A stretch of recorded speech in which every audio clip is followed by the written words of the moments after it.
Aux heures les plus sombres de la guerre froide, alors que le monde était au bord du désastre nucléaire, une révolution scientifique silencieuse se déroulait, non pas dans les laboratoires, mais en orbite. Aujourd'hui, nous utilisons nos téléphones pour localiser notre position exacte en quelques secondes. Mais vous êtes-vous déjà demandé où ce réseau silencieux et invisible de positionnement a véritablement commencé? L'histoire du GPS ne se résume pas à des satellites et des coordonnées. C'est une histoire de guerre, d'espionnage, de génie et un avenir qui s'étend bien au-delà de la Terre.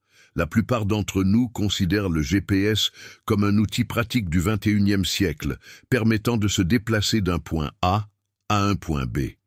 Mais en réalité, ses origines remontent à des programmes militaires secrets, à des expériences mal comprises et à des esprits visionnaires, anticipant leur temps depuis des décennies. Aujourd'hui, alors que l'humanité se tourne vers des bases lunaires permanentes et des colonies martiennes, le GPS franchit une nouvelle frontière audacieuse, la navigation extraterrestre. Ce documentaire dévoile les origines oubliées du GPS, sa naissance improbable, son essor planétaire et son rôle surprenant dans la grande ère spatiale à venir. Car l'histoire de notre place sur Terre est aussi celle de notre possible place dans les étoiles. Bien avant que les satellites ne gravitent en orbite autour de la Terre, bien avant que les ordinateurs ne puissent tracer une coordonnée unique, les humains cherchaient déjà un moyen de savoir précisément où ils se trouvaient. Le désir de déterminer sa position n'est pas nouveau, il est ancien.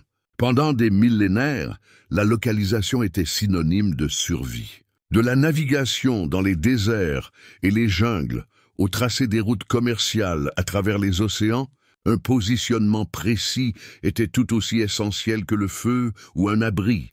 Les premiers navigateurs se tournèrent vers le ciel. Pendant des siècles, la navigation céleste fut la règle. Les marins utilisaient les étoiles, le soleil et des outils simples comme l'astrolabe et le sextant pour déterminer la latitude.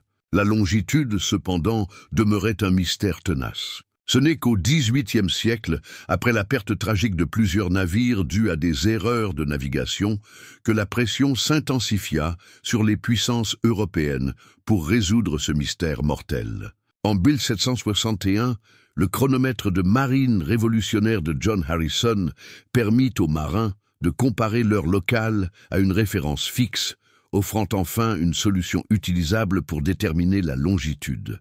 C'était une avancée majeure. Mais cela dépendait encore de l'œil humain, d'une main sûre et d'une météo favorable. Un ciel nuageux pouvait encore signifier une perte à jamais. Alors que la guerre et l'Empire s'installaient au XXe siècle, la demande de positionnement plus rapide et plus précis atteignit son paroxysme.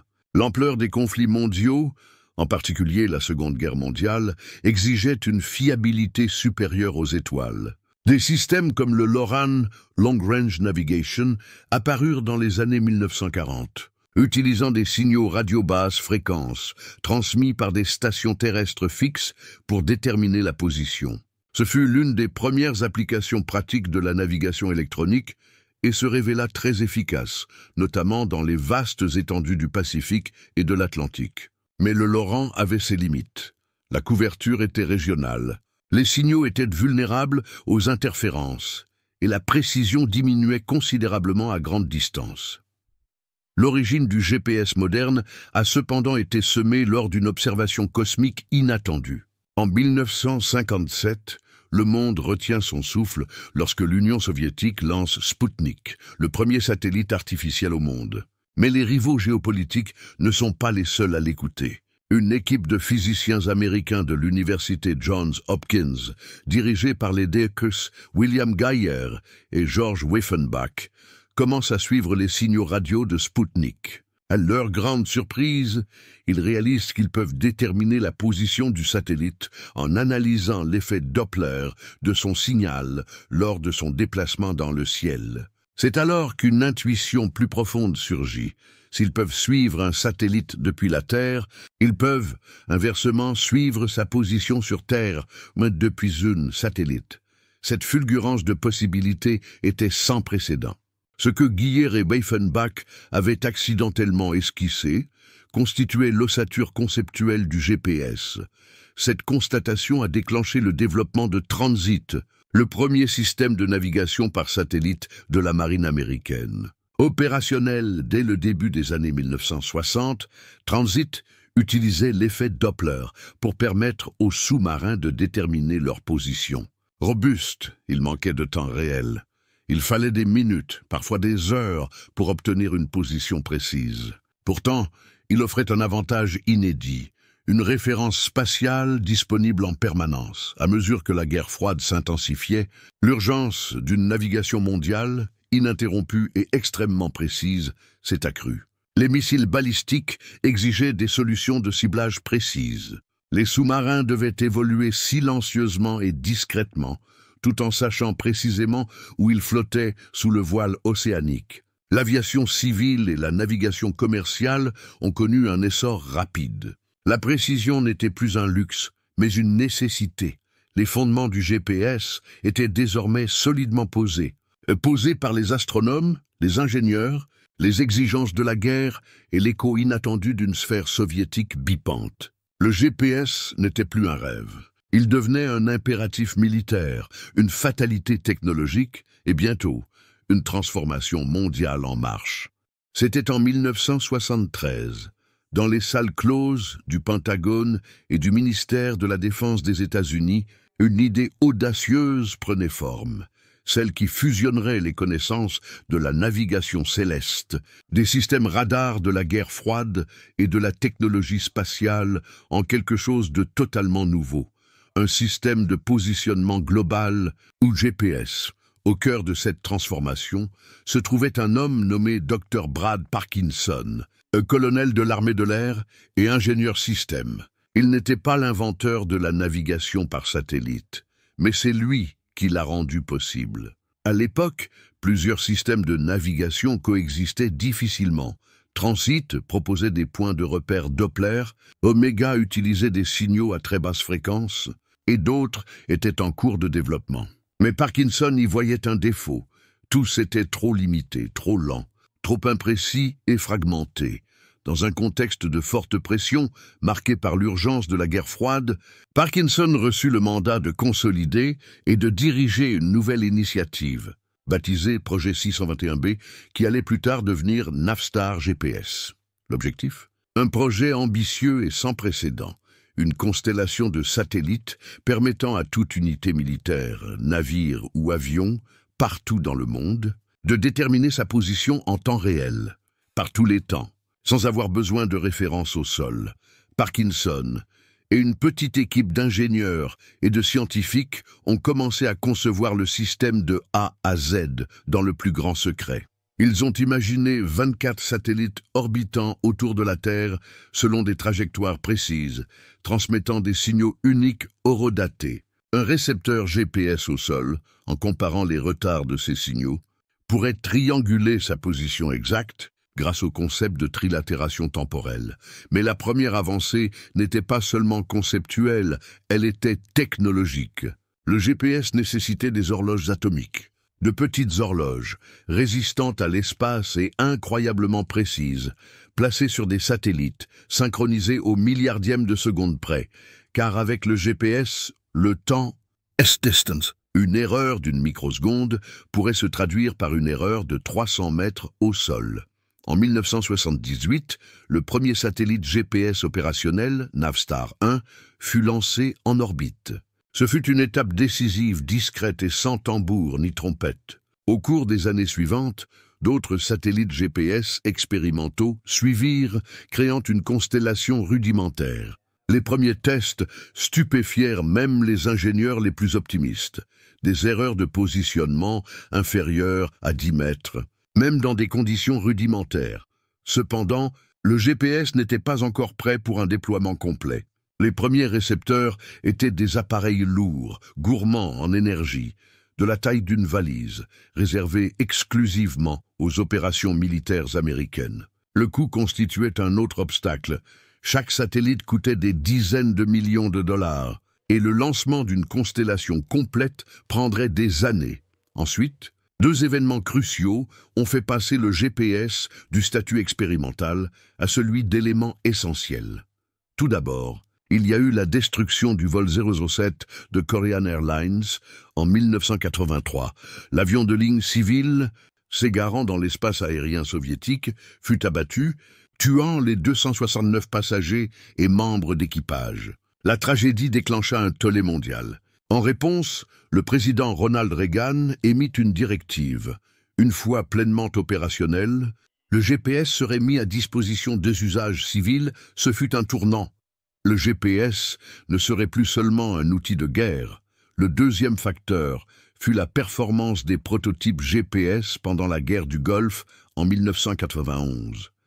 Bien que le système fût encore incomplet, les forces militaires s'en sont largement appuyées pour naviguer dans le désert sans relief avec une précision sans précédent. Soldats, chars et avions ont opéré avec une efficacité jamais atteinte auparavant.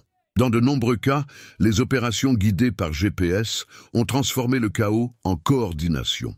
Grâce à ces premiers tests et essais, tant en temps de guerre que de tragédie, le GPS a prouvé qu'il n'était pas seulement un outil, mais une infrastructure fondamentale, un système invisible capable de remodeler la façon dont les humains se déplacent. En combat, volants et vivent, les défis techniques étaient immenses. Synchroniser les horloges des satellites, construire des stations de contrôle au sol tolérantes aux pannes et minimiser la distorsion du signal causé par l'ionosphère terrestre étaient autant de problèmes qu'il fallait résoudre un par un.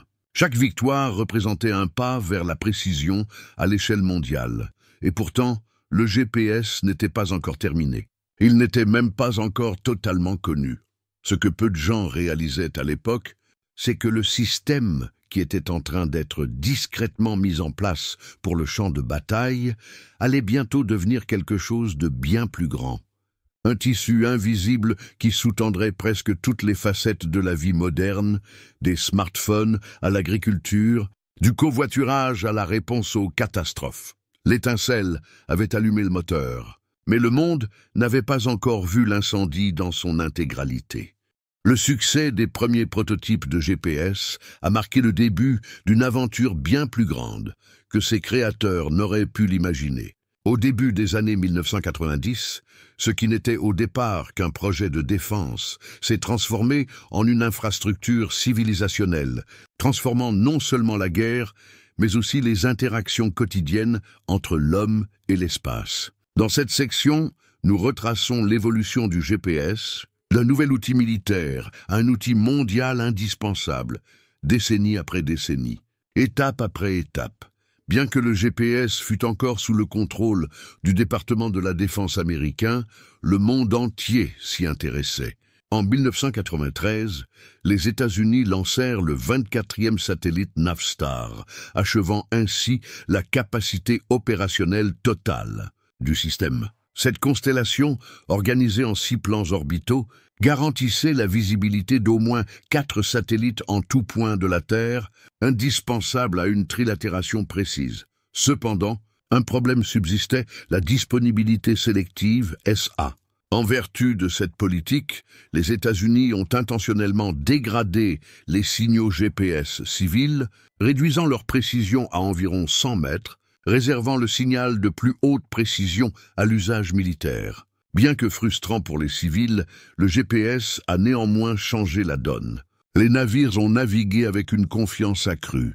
Les compagnies aériennes ont commencé à explorer des itinéraires plus efficaces. Géomètres, agriculteurs et intervenants d'urgence ont commencé à intégrer le GPS à leurs pratiques quotidiennes. Un tournant s'est produit le 1er mai 2000, lorsque le président Bill Clinton a décuplé la précision du GPS grand public, du jour au lendemain. Ce simple acte a démocratisé la navigation de précision et ouvert la voie à une vague d'innovation massive.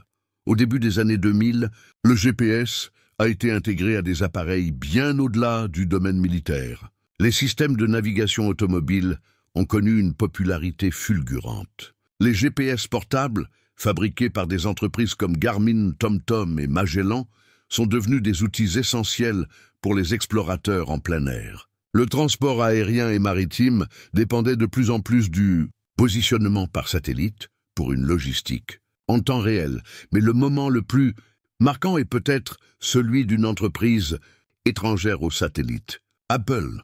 En 2007, la sortie du premier iPhone a permis au grand public d'accéder à un écran tactile multipoint, à l'Internet mobile et au GPS intégré, le tout dans un seul appareil.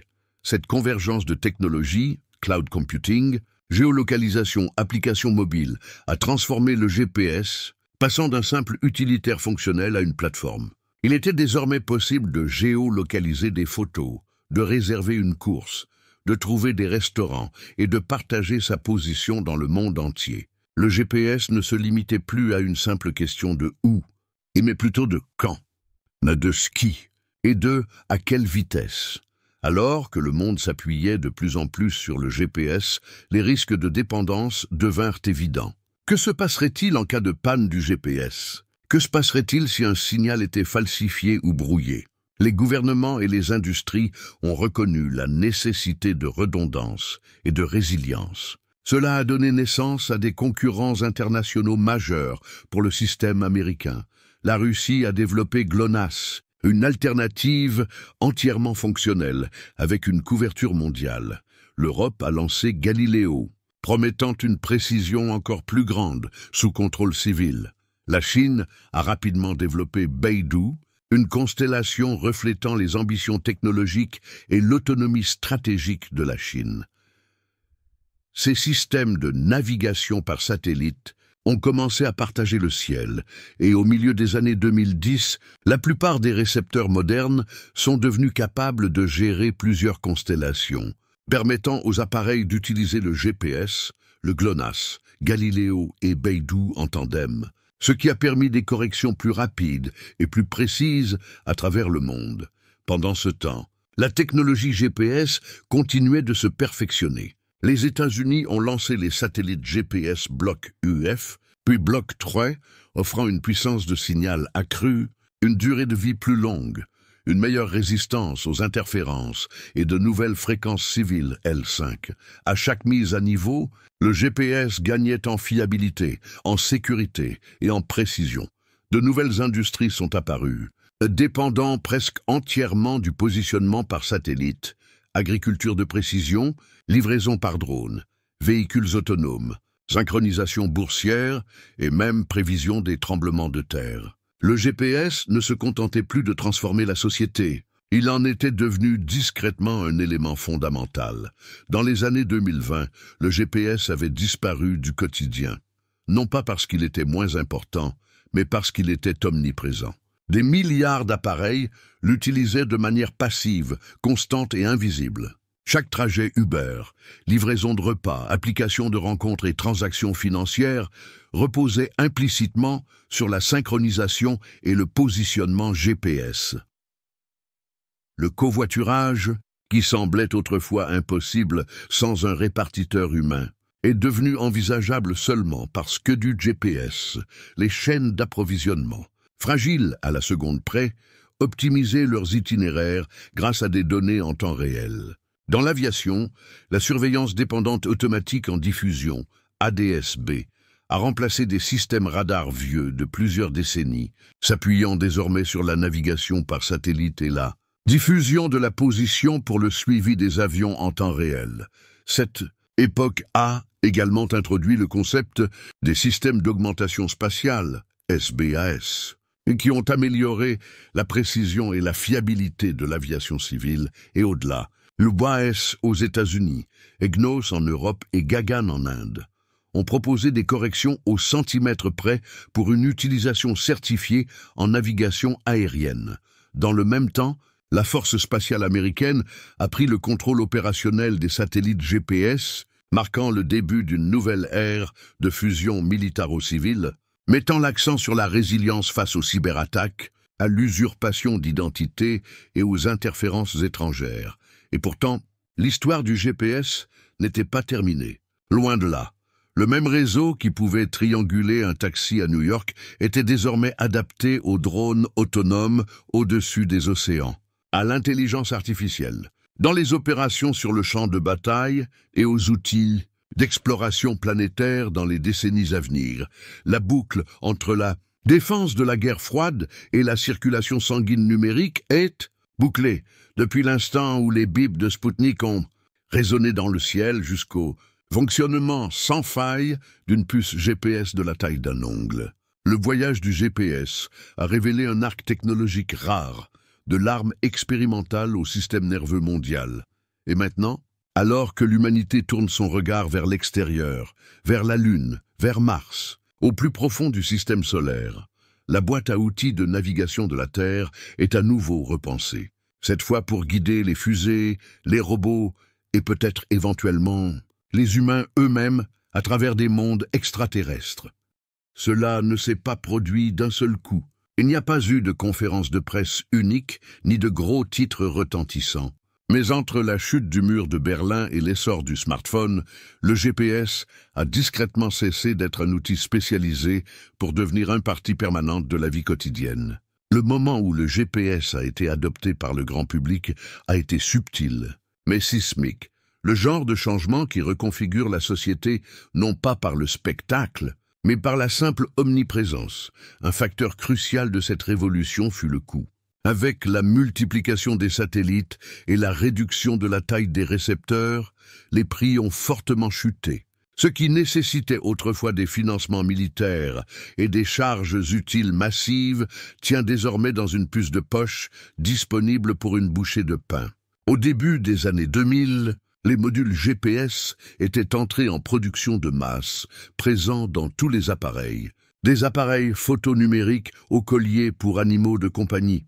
Puis vint la décision politique qui changea tout, la désactivation en 2000 de la disponibilité sélective, qui limitait auparavant la précision du GPS civil. La précision passa de 100 mètres à environ 10 mètres, gratuitement et pour tous. Les conséquences furent immédiates. Les applications de cartographie devinrent viables. La gestion de flotte fut transformée. Les services de géolocalisation purent enfin prospérer. C'est dans ce terreau fertile qu'est né le boom des smartphones. Soudain, la géolocalisation s'est retrouvée entre les mains de milliards de personnes à travers le monde. Mais le GPS ne se contentait pas de guider passivement. Il est devenu interactif. Des applications comme Google Maps, Uber, Pokémon Go et Tinder ne se contentaient pas d'utiliser votre position. Elles dépendaient le GPS est passé d'un assistant de navigation à une plateforme pour la vie numérique. Des secteurs entiers se sont réorientés autour de cette infrastructure invisible. Les grandes surfaces l'ont utilisé pour leur marketing géolocalisé. Les agriculteurs ont optimisé leur rendement grâce à l'agriculture de précision, utilisant des tracteurs guidés par GPS d'une précision millimétrique, révolutionnant ainsi la production alimentaire. Des géants de la logistique comme FedEx et Amazon ont mis en place des opérations mondiales coordonnées en temps réel grâce au chronométrage et au routage GPS. Même les marchés financiers ont commencé à s'appuyer sur des horloges atomiques synchronisées par GPS pour horodater les transactions à la microseconde près. Sur le champ de bataille, la guerre était devenue méconnaissable par rapport aux générations précédentes. Les munitions à guidage de précision par GPS permettaient des frappes ciblées avec un minimum de dommages collatéraux. Les mouvements de troupes reposaient sur une coordination assistée par GPS. Des campagnes entières pouvaient être organisées avec une fluidité et une rapidité jusqu'alors inimaginables, mais peut-être plus remarquables encore, les habitudes ont changé. La façon dont les gens se déplaçaient, communiquaient, exploraient, et même espace imaginer les choses autour d'eux, ont commencé à changer. Les compétences traditionnelles en matière de boussole et de carte papier ont disparu. Les gens ont cessé apprentissage direction, car ils n'avaient plus besoin de le faire. Le GPS ne changeait pas seulement notre façon de naviguer dans le monde. Il changeait aussi notre façon de penser sur le lieu, le temps et la proximité. À la fin des années 2010, cette transformation était achevée. Le GPS était passé du statut de merveille technologique à celui de standard culturel. Ce n'était plus une caractéristique, c'était le fondement. Au cours des 2 dernières décennies, le GPS est passé du statut de merveille d'ingénierie de la guerre froide à celui de quelque chose d'encore plus étonnant, un écosystème mondial dynamique qui rythme discrètement la civilisation du XXIe siècle. Aujourd'hui, le GPS est à la fois omniprésent et largement invisible. Ces signaux voyagent à la vitesse de la lumière, à plus de 20 000 km d'altitude. Et pourtant, nous n'y prêtons presque jamais attention, jusqu'à ce qu'ils s'éteignent. Depuis l'an 2000, la précision n'a cessé de s'améliorer. Grâce aux satellites Block 3 modernisés, les signaux GPS modernes offrent désormais aux utilisateurs civils une précision de 30 cm, grâce à des réseaux de correction avancés et à des systèmes d'augmentation terrestre. En termes spatiaux, c'est comme enfiler une aiguille depuis l'orbite.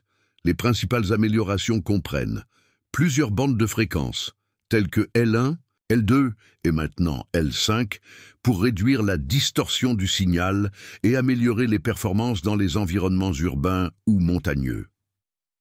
Segments de contrôle modernisés, y compris le système de contrôle opérationnel de nouvelle génération, OCX, améliorant la cybersécurité et l'intégrité du signal. Réseau d'augmentation terrestre, permettant un positionnement cinématique en temps réel, RTK, avec une précision centimétrique. Le GPS RTK est désormais compatible avec les véhicules autonomes, la robotique, la construction et la recherche scientifique partout dans le monde. Mais le GPS ne fonctionne plus seul. Les appareils actuels intègrent le GNSS, Global Navigation Satellite Systems, qui combine les données du GPS américain, du GLONASS russe, du Galileo européen, du Beidou chinois et de systèmes d'augmentation régionaux comme QZSS, Japon et Navik, Inde. Le résultat? Une couverture fiable et précise sur presque tous les continents. Les années 2020 ont sorti le GPS du tableau de bord des voitures pour l'introduire dans un éventail surprenant d'applications. L'agriculture moderne utilise désormais des tracteurs et des drones autonomes guidés par des algorithmes GPS. Le génie civil s'appuie sur le positionnement par satellite pour l'arpentage des terres et l'implantation des infrastructures au centimètre près. Dans les villes intelligentes, le GPS permet d'optimiser la circulation, de gérer les services publics et de coordonner les services d'urgence. Dans le secteur financier, il est indispensable pour synchroniser les transactions à haute fréquence. Dans les télécommunications, les antennes relais dépendent des horloges GPS pour rester synchronisées. Sans elles, des réseaux de données entiers pourraient s'effondrer. Parallèlement, l'innovation dans l'espace aérien connaît un essor fulgurant. Le programme NextGen de la Federal Aviation Administration, FAA, redéfinit la navigation aérienne en utilisant le routage par satellite plutôt que des points de cheminement terrestre fixes, ce qui optimise les trajectoires de vol, réduit les retards et diminue les émissions. Sous la surface terrestre, des capteurs sismiques utilisent le GPS pour détecter les mouvements des plaques tectoniques, contribuant ainsi au système d'alerte précoce en cas de tremblement de terre. La biologie marine en bénéficie également. Les chercheurs suivent les migrations des baleines et les courants océaniques grâce à des balises GPS. Aujourd'hui, le GPS est supervisé par l'US Space Force, qui gère la santé des satellites, les systèmes de contrôle et l'intégrité du signal. Parallèlement, des géants technologiques privés comme Google, Apple, Amazon, Uber et Tesla développent des services basés sur les couches GPS, ce qui en fait des acteurs indirects clés de sa résilience et de sa rapidité. Les collaborations mondiales jouent désormais un rôle important. Le service GNSS international, IGS, coordonne les données et les efforts entre les pays afin de garantir la précision, la compatibilité et la sécurité. Parallèlement, des entreprises émergentes encouragent l'innovation à micro-échelle. Les startups spécialisées dans les satellites en orbite basse, LEO, visent à fournir des corrections hyper localisées. Certaines entreprises expérimentent des alternatives au GPS, comme les systèmes basés sur la vision ou la triangulation Wi-Fi et 5G, notamment pour le positionnement en intérieur, là où le GPS est défaillant, À mesure que la dépendance au GPS s'accroît, ses vulnérabilités augmentent également. Les cas d'usurpation d'identité et de brouillage se sont multipliés, allant de l'ingérence militaire à la manipulation de la localisation des camions par des cybercriminels ou à la désactivation des systèmes GPS des navires. Dans les zones de conflit, notamment autour de l'Ukraine et en mer de Chine méridionale, la perturbation du GPS est devenue une forme de guerre électronique moderne. La confidentialité est un autre enjeu. Avec la collecte massive de données de localisation, les préoccupations concernant la surveillance, le suivi et la propriété des données suscitent de plus en plus de débats. Vos données de localisation vous appartiennent-elles ou appartiennent-elles aux applications que vous utilisez? Et pourtant, malgré ces défis, le GPS reste indispensable. Dans un monde d'automatisation, de décentralisation et d'interdépendance numérique croissante, le GPS et ses cousins mondiaux servent de colle, de synchroniseurs silencieux, qui permettent au monde moderne de rester à l'heure, en ligne et sur la bonne voie. De temps à autre, une technologie apparaît discrètement, puis bouleverse tout. Le GPS est l'une d'elles. Avant son adoption mondiale, se repérer impliquait de se fier à des cartes, des relèvements au compas ou des indices visuels. La précision se mesurait en miles ou en points de repère. La navigation était lente, faillible et parfois fatale. Aujourd'hui, cette même question « Où suis-je ?» reçoit une réponse en quelques secondes avec une précision extrême de satellites situés à des milliers de kilomètres au-dessus de nos têtes.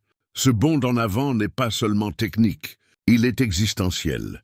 L'héritage le plus durable du GPS réside dans son universalité. Il transcende les langues, les frontières, les industries et même les idéologies. Un agriculteur nigérian, un marin du Pacifique et un adolescent de São Paulo peuvent tous utiliser le même système invisible pour savoir exactement où ils se trouvent et où ils vont. Il s'agit sans doute du premier service public véritablement mondial, diffusé et accessible gratuitement et fondamental pour la civilisation numérique. Cela a également posé les bases d'une révolution géospatiale. Sans GPS, pas d'Uber, pas de Google Maps, pas de livraison par drone, pas d'agriculture de précision. Des modèles économiques entiers s'effondreraient. Des secteurs entiers, transport, logistique, défense, intervention d'urgence, seraient bouleversés du jour au lendemain. Même l'Internet des objets, qui émerge, dépend de la connaissance géospatiale, mais l'héritage du GPS va au-delà de sa fonctionnalité. Il a révolutionné la façon dont les humains perçoivent l'espace. Aujourd'hui, les enfants grandissent en croyant qu'il est possible de placer une épingle virtuelle n'importe où sur la planète, et même dans l'espace. La frontière entre espace physique et espace numérique s'est estompée grâce à des systèmes qui rendent la géographie consultable, mesurable et malléable. Enfin, le GPS a ouvert la voie à un avenir de navigation multisystème, piloté par satellite, bien au-delà de la Terre. Les mêmes concepts qui nous permettent de repérer un coin de rue guident aujourd'hui les vaisseaux spatiaux. Cartographie, la Lune et Mars. Le GPS n'est pas seulement une technologie qui a changé le monde. C'est une technologie qui a redéfini notre place au sein de ce monde. Alors que l'humanité entame un nouveau chapitre de l'exploration spatiale, les systèmes mêmes qui nous ont guidés sur Terre doivent évoluer pour répondre aux exigences d'un avenir extraterrestre. La même technologie qui nous permet de nous orienter dans la circulation urbaine est aujourd'hui réinventée pour guider les vaisseaux spatiaux, les rovers, les drones, et à terme les humains sur la Lune, sur Mars et au-delà. L'un des défis les plus ambitieux est le développement des systèmes de positionnement interplanétaires, IPPS. Des chercheurs de la NASA et de l'Agence spatiale européenne étudient comment les futurs astronautes pourraient déterminer leur position sur la Lune ou sur Mars avec la même facilité que nous. Consultons nos téléphones sur Terre. Le GPS, tel que nous le connaissons, ne peut pas être simplement étendu vers l'extérieur. Les satellites gravitent uniquement autour de la Terre. Pour travailler sur la Lune, nous aurons besoin d'un GPS lunaire, une nouvelle constellation, comme le système Moonlight proposé par l'ESA, conçus spécifiquement pour l'orbite lunaire, les rovers de surface et les systèmes d'atterrissage. Mars présente un défi encore plus grand. Les ingénieurs explorent des systèmes hybrides, combinant navigation inertielle embarquée, repères visuels et télémétrie intersatellite pour simuler un guidage de type GPS, sans pour autant disposer d'une couverture satellite complète. Parallèlement, le GPS de nouvelle génération sur Terre évolue vers une précision extrême. Associé aux constellations en orbite basse, LEO, comme Starlink ou OneWeb, nous entrons dans une ère de localisation au centimètre près pour des milliards d'appareils connectés. Cela ouvrira la voie à des véhicules véritablement autonomes, à une logistique pilotée par l'IA et à une robotique en temps réel opérant dans des espaces partagés. Une autre évolution émergente est le positionnement quantique, une approche théorique mais prometteuse qui pourrait permettre la navigation sans aucun signal satellite, idéal pour les environnements souterrains, sous-marins ou lointains. Ces systèmes utilisent des capteurs quantiques pour mesurer les variations gravitationnelles et inertielles avec une précision extraordinaire, fonctionnant comme un GPS interne. Et puis il y a l'horizon culturel et éthique. Alors que le GPS et ses successeurs gagnent en précision et en omniprésence, à qui appartiennent les données de positionnement? L'accès à la navigation spatiale devrait-il être un droit humain? Que se passe-t-il lorsque cet accès est perturbé, volontairement ou par défaillance? L'avenir du GPS ne se résume pas à de nouveaux satellites. Il s'agit de construire une nouvelle géographie pour une civilisation multiplanétaire, un système de mouvement, de mesure et de sens qui s'étend non seulement aux nations, mais au monde entier. Car si le GPS nous a montré comment ne jamais se perdre sur Terre, la question suivante est, cela peut-il nous aider à ne jamais nous perdre? Là-bas, du secret de la guerre froide à la simplicité du quotidien, l'histoire du GPS est bien plus qu'une histoire de satellites et de signaux. C'est un changement profond dans la façon dont l'humanité perçoit et navigue dans l'espace. Ce qui guidait autrefois missiles et sous-marins aide aujourd'hui les enfants à retrouver leur chemin, alimente les économies et constitue le cœur de nos vies numériques. Nous avons retracé les origines oubliées du GPS, de la navigation céleste antique aux avancées de la guerre froide, en passant par les puces de poche qui guident des milliards de personnes chaque jour. Et à l'avenir, nous voyons une technologie qui ne se repose pas sur ses lauriers, mais qui se prépare à nous transporter vers l'espace lointain, de nouveaux mondes et de nouveaux modes de vie. En nous trouvant sur Terre, nous avons posé les bases pour nous trouver au-delà de la Terre.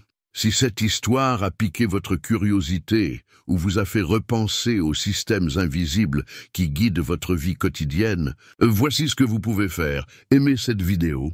Partagez-le avec quelqu'un qui est fasciné par l'espace, la technologie ou l'histoire. Commentez vos pensées ci-dessous. Qu'est-ce qui vous a le plus surpris?